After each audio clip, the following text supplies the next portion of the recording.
Então, eu sou a Denise, do Tribunal de Contas do Estado do Paraná, e com a Milene vou apresentar para vocês um trabalho que foi realizado em conjunto com fiscais do Tribunal de Contas do Estado do Paraná e do CREA Paraná.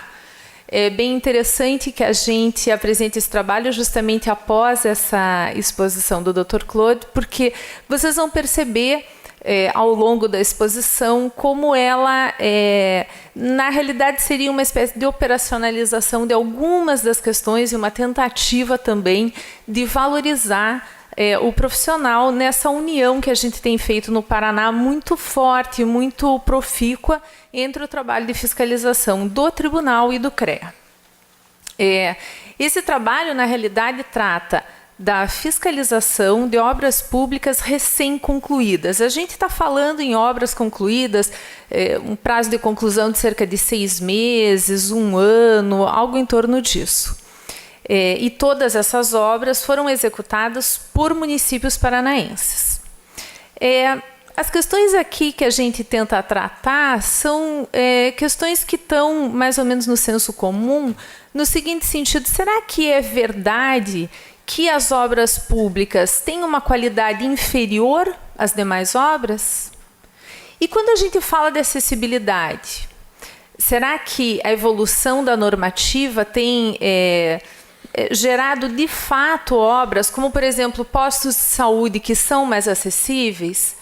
Com relação às vias, será que é verdade que as vias de fato propiciam para todo mundo acesso com segurança? Então, tendo essas questões todas em mente, é que a gente realizou esse trabalho, que a gente vai apresentar dividido em 2 etapas. Primeiro eu vou falar um pouquinho sobre metodologia, em linhas gerais, e depois a Milene vai mostrar para vocês aquilo que a gente encontrou de fato nas inspeções em loco e algumas das conclusões às quais a gente chegou. Como é que a gente começa a fazer um trabalho desses? A primeira coisa foi selecionar que obras de fato seriam fiscalizadas. O Tribunal de Contas do Paraná tem, como outros tribunais estaduais, um sistema informatizado que recebe, então, dos jurisdicionados uma série de informações a respeito de licitação, de contrato e sobre obras também. Então, a partir desses dados, nós selecionamos obras que tivessem sido concluídas entre setembro e dezembro de 2012. Por que esse recorte?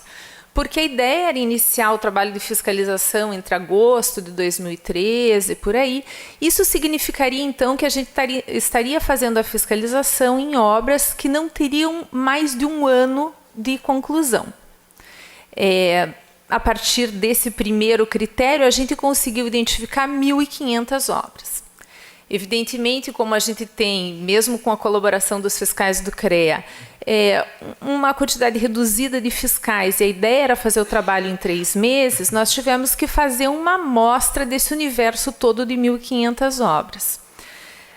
Utilizamos basicamente como critério o seguinte: com relação às obras de edificação, nós selecionamos aquelas cujo valor individual total corresponderia a mais de R$100 mil.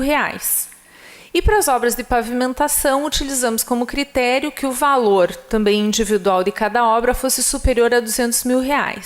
Assim, a gente chegou num número de obras a serem fiscalizadas em torno de 500.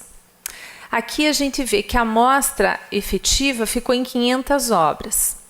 De fato, conseguimos 455 obras distribuídas em 147 municípios.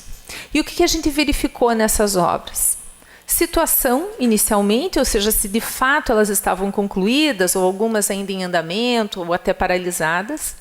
A utilização, ou seja, após a conclusão, elas realmente tinham plena utilização, ou essa utilização era parcial, ou em alguns casos mais graves, mesmo após 1 ano após a conclusão, elas eventualmente não estavam sendo utilizadas.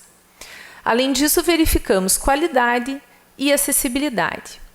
Se a gente pensar reunindo as questões de utilização, qualidade e acessibilidade, de alguma forma, de fato o que a gente estaria verificando era a efetividade dos gastos públicos nestas obras específicas.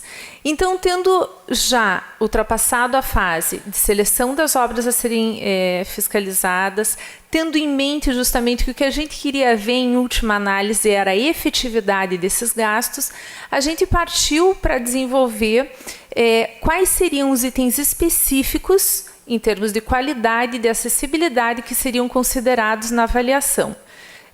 Focando especialmente na identificação daqueles vícios que pudessem trazer tanto um eventual risco para os usuários finais, quanto comprometessem de alguma forma a utilização plena dos espaços construídos.